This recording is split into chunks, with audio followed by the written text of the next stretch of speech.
This is a Mercedes AMG GT X290 with a mileage blocker installed. After installation, you need to activate the device. You can do this manually from the steering wheel buttons by pressing the home button for 10 seconds or with an application that you can download to your smartphone. The application has a variety of features and a user-friendly design. Connect to the device via Bluetooth and enter the actual mileage of your car.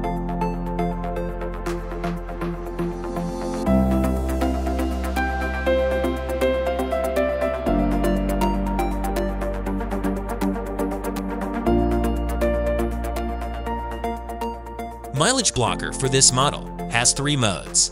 Mode 1, from 10 to 20% of the actual mileage is counted. Mode 2, 0% of the actual mileage is counted. Mode 3, 100% of the actual mileage is counted. Now it's time to test the mileage blocker. As you can see, when driving with the activated mileage blocker, the mileage is not recorded on the odometer. Here is the error message about the electric spoiler.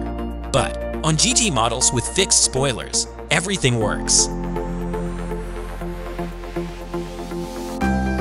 Super kilometer filter.